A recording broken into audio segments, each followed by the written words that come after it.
Hello, I'm PTG. I've made some Santana tutorials on my YouTube channel and perhaps you've already watched one or some of them. I get a lot of questions about the sound settings that I used in these videos, and that's the main reason for making this video. First, I'll show you my gear.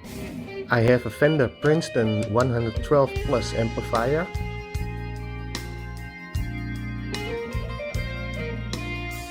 a Boss GT3 effects processor, and of course my red American Fender Stratocaster. I bought this guitar in 1995 and I've never played on another electric guitar since then.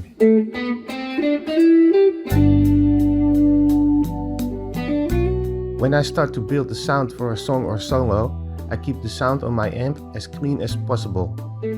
Reverb is turned off and the treble and bass are on the middle settings. Next, I've turned the volume a bit up and I've set the toggle switch on my guitar also in the middle setting. For Samba Pa Ti, I've made a setup on my Boss effects processor.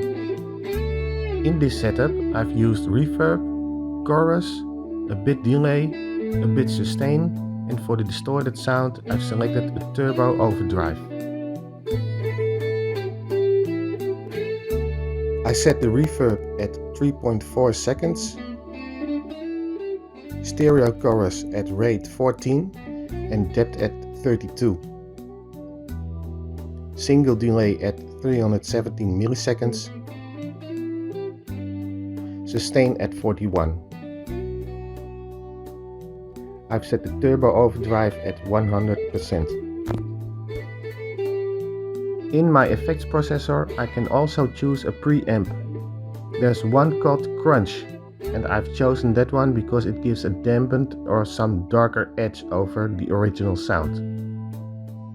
When I start playing the song, I've set the toggle switch to the next setting for a warm sound, and I've turned the volume knob to 6. During the song, you can see me using the volume knob a lot, when softer or louder sound is required. At the half of the song, I've set the toggle switch to the bridge pickup to get a sharper sound.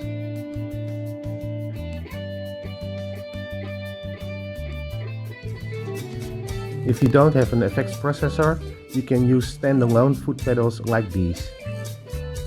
Experiment with the settings till you get the sound that comes close. I hope this video was a bit helpful and gave you some insight in the sound settings that I used for the Santana songs. Thank you for watching, until next time.